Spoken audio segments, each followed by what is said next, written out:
guys, welcome back. So let's understand the concept of scope chain and lexical environment in JavaScript today.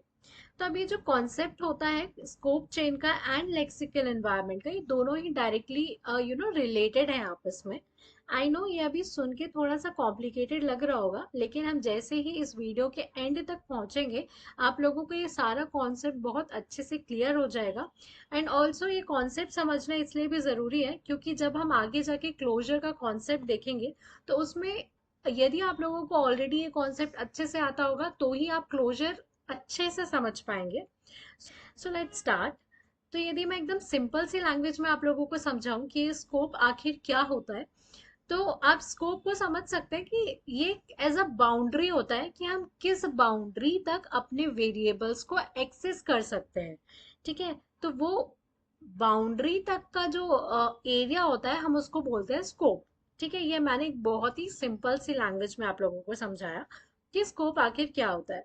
Now what is lexical environment? अगर मैं बहुत ही easy language में समझाऊं तो lexical का मतलब आप इस तरीके से समझ सकते हैं, हायरार्की. ठीक है, लेक्सिकल हम हमेशा नेस्टेड थिंग्स के लिए यूज करते हैं. नेस्टेड मतलब फॉर एग्जांपल अगर एक फंक्शन है तो उसके अंदर एक और फंक्शन, उसके अंदर एक और फंक्शन, तो ऐसे जो नेस्टेड चीजें होती हैं, ऐसे जो हायरार्कियल वाली चीजें होती हैं उसको हम लेक्सिकल बोलते हैं.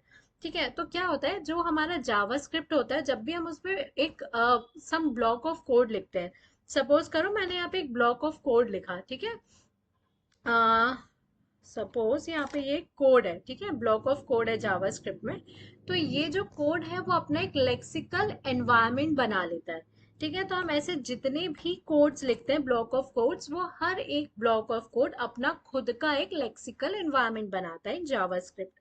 सो जैसे कि मैंने बोला कि जो लेक्सिकल एनवायरनमेंट की जब भी बात होती है तो जनरली हम नेस्टेड चीजों की बात करते हैं. तो हम इसे एक एग्जाम्पल की तरह समझते हैं. सपोज करो मेरे पास एक फंक्शन है ABC. जैसे ही फंक्शन हमने बनाया, इसका एक लेक्सिकल एनवायरनमेंट क्रिएट हो गया. ठीक है, अब अब मैं इसके अंदर एक और फंक्शन बना लेती हूँ XYZ.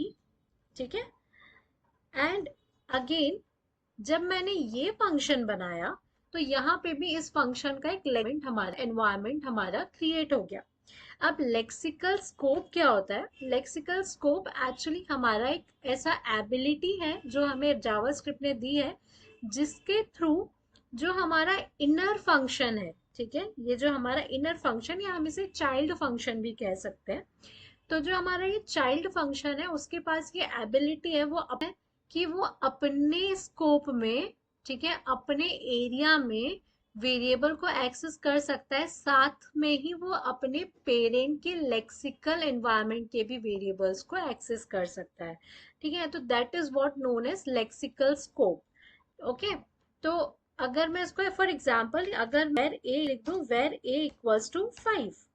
ठीक है, और यहाँ पर लॉग करा दो console dot log of A, and let me run these two functions, so xyz.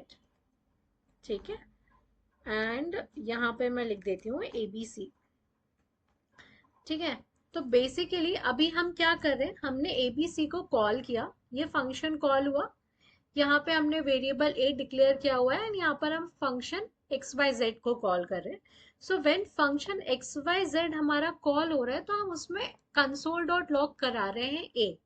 अब यहाँ पर आप लोगों को ध्यान देना है, जो हमारा फंक्शन है XYZ, ठीक है, इसमें हम कंसोल लॉग क्या करा रहे हैं a, लेकिन क्या हमने a वेरिएबल अपने इस एनवायरमेंट में, क्या हमने a को डिफाइन किया है कहीं पर?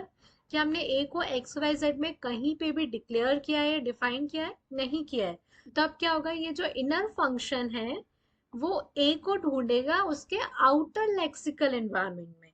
ठीक है, या इट मींस अपने पेरेंट के लेक्सिकल एनवायरनमेंट में, एंड उसको यहाँ पर ए मिल जाएगा और XYZ उसको एक्सेस कर पाएगा. ठीक है, तो अगर मैं इसको रन करूं तो आप देख सकते हैं यहाँ पे हमें आउटपुट मिल रहा है 5, यानी कि हमें कोई एरर नहीं मिल रही है. ठीक है, तो ये ही जो कॉन्सेप्ट है वो हमारा कहलाता है लेक्सिकल एनवायरनमेंट. एंड ये जो प्रोसेस हो रही है ना, कि सबसे पहले उसने इनर चाइल्ड में देखा, ओके, उसको अपने लोकल स्कोप में वेरिएबल नहीं मिला तो उसने पेरेंट स्कोप में जाके देखा कि ओके यहाँ पे मुझे वेरिएबल मिल रहा है तो मैं इसको एक्सेस कर सकता हूँ। अब सपोज करो उसको यहाँ पर भी वेरिएबल नहीं मिलता, ठीक है, पेरेंट स्कोप में भी उसको वेरिएबल नहीं मिलता, तो वो बाहर जाके देखता क्या ग्लोबल स्कोप के पास वेरिएबल प्रेजेंट है। तो वो देखता ओके लाइन नंबर 11 में मेरे पास वेरिएबल ए प्रेजेंट है जो कि ग्लोबल स्कोप में है। तो क्या अभी हमें कोई एरर मिलेगा? नहीं। फिर भी हमारा जो फंक्शन है एक्स वाई जेड वो आउटपुट दे रहा है 5, यानी कि जो हमारा फंक्शन है वो ग्लोबल स्कोप में जाके वेरिएबल को एक्सेस कर पा रहा है। तो ये जो प्रोसेस है, एक के बाद एक वेरिएबल को ढूंढना, ठीक है, इनर के बाद आउटर, आउटर के बाद ग्लोबल स्कोप में जाना, इसे कहते हैं हम scope chain in JavaScript. Okay, ये था हमारा कॉन्सेप्ट लेक्सिकल एनवायरनमेंट का एंड स्कोप चेन का। इसलिए मैंने बोला था कि ये दोनों चीजें डायरेक्टली क्या है, रिलेटेड है। अगर आपको एक चीज समझ आती है तो आपको दूसरी चीज इजीली समझ आएगी, ठीक है। तो बेसिकली क्या होता है, हमारा जो इनर फंक्शंस होते हैं या जो इनर स्कोप होता है वो आउटर स्कोप में चीजें ढूंढता है, आउटर स्कोप में नहीं मिलती है तो वो ग्लोबल स्कोप में ढूंढता है। अगर अब उसे ग्लोबल स्कोप में भी अगर हमारी वैल्यू नहीं मिलेगा, वेरिएबल नहीं मिलेगा, तो अब ये हमें एरर देगा, ठीक है। और एरर क्या देगा कि ए इज नॉट डिफाइंड। भाई मैंने अपने लोकल स्कोप में ढूंढ लिया, मैंने अपने पेरेंट के स्कोप में देख लिया, मैंने ग्लोबल स्कोप में देख लिया, मुझे कहीं पर भी ए नाम की कोई चीज नहीं मिली। अब मैं अपने कोड को यहाँ पे स्टॉप कर रहा हूँ और आपको एरर दे रहा हूँ कि भाई ए है, ए जो है वो डिफाइन है ही नहीं, तो मैं इसको कैसे प्रिंट करा सकता हूँ, इसलिए ए इज नॉट डिफाइन हमें यहाँ पर एरर मिल जाती है। तो this is what actually the scope chain and the concept of lexical environment. अब लेक्सिकल एनवायरनमेंट और लेक्सिकल स्कोप से रिलेटेड आपको एक चीज और ध्यान रखनी है कि जो हमारा वेरिएबल होता है वो हमेशा वर्क करता है, हमेशा एक्सेसिबल होता है फ्रॉम इनर टू आउटर, ठीक है। हम इनर फंक्शन में आउटर वेरिएबल्स को एक्सेस कर सकते हैं, इवन ग्लोबल वेरिएबल्स को एक्सेस कर सकते हैं। बट यदि हमने अपने वेरिएबल को इनर चाइल्ड में डिफाइन किया है तो हम उसको आउटर स्कोप में एक्सेस नहीं कर सकते हैं, ठीक है। ये इनवर्सली वर्क नहीं करता है। फॉर एग्जाम्पल मैं इसको यहाँ पे अभी कमेंट कर देती हूँ एंड सपोज करो कि यहाँ पर मैंने एक फंक्शन बनाया अगेन एबीसी नाम से, एंड यहाँ पे मैं अपने वेर ए इक्वल्स टू 5 को यहाँ पे डिक्लेयर कर देती हूँ, एक वेरिएबल को मैंने यहाँ डिफाइन कर दिया। अब मैं चाहती हूँ कि console dot log, sorry not confirm, console dot log ए करवाऊं मैं, ठीक है। तो अभी क्या होगा, अगर अब मैं इसको यहाँ पे रन कर, तो अब आप देखो यहाँ पे मुझे एरर मिल रही है कि ए इज नॉट डिफाइंड।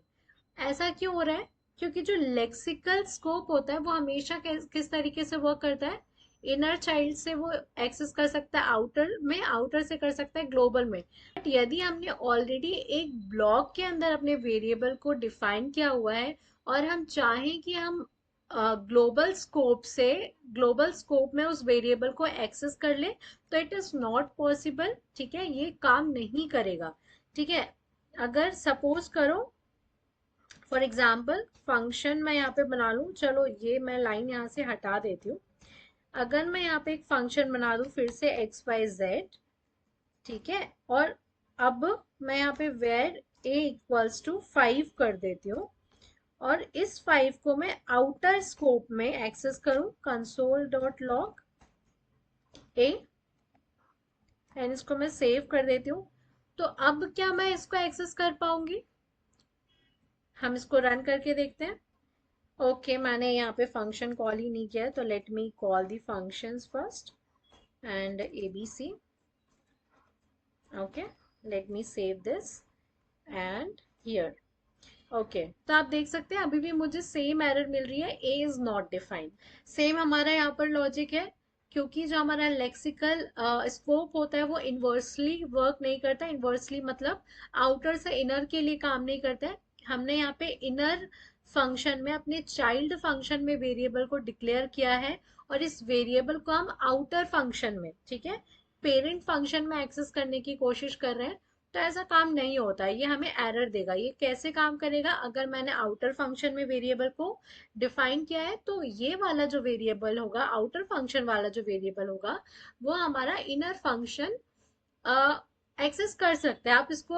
अगर अपनी रियल लाइफ में देखें तो आप इस तरीके से समझ सकते हैं कि आप लोगों के दादाजी के पास कुछ प्रॉपर्टी है, वो आपके पेरेंट को मिल सकती है, पेरेंट से आपको मिल सकती है वो।